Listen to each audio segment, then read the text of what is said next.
As a society, we need to understand that people get problems. They have problems. I think we need to be more empathetic and we need to be a lot more compassionate.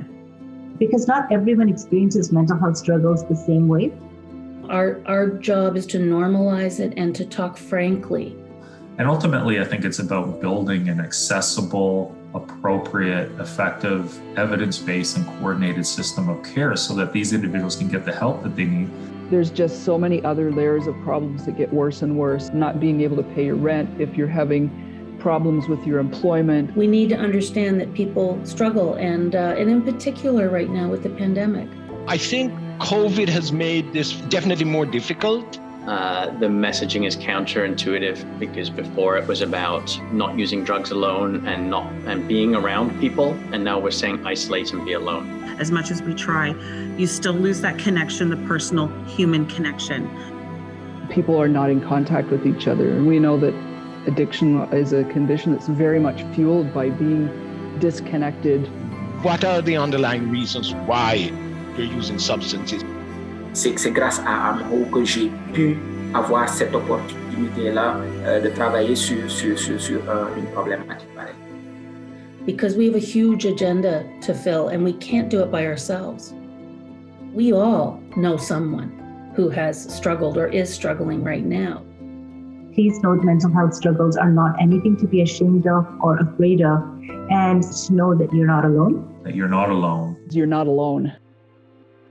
Addictions and Mental Health Ontario has over 200 of the most amazing providers of frontline supports and services for people living with mental health and addiction across the entire continuum. And every day in COVID-19, their primary concern has been, how do I continue to serve my clients and my community safely while keeping my staff safe?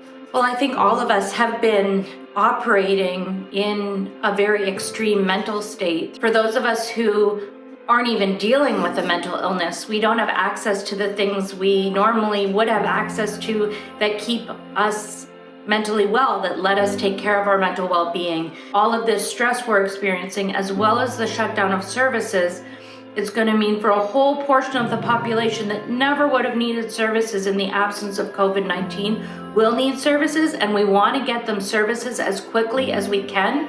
It's urgent because there won't be a recovery from COVID-19 without a foundational mental health strategy implanted into that COVID-19 effort. And so for this year's budget submission, we are calling on the Ontario government to prioritize mental health and addiction as part of COVID-19 recovery efforts. We are calling on the Ontario government to co-design those services with the people that need them, as well as with the organizations that provide them. We need to make sure those services are designed and delivered in a way that works for the people who need them.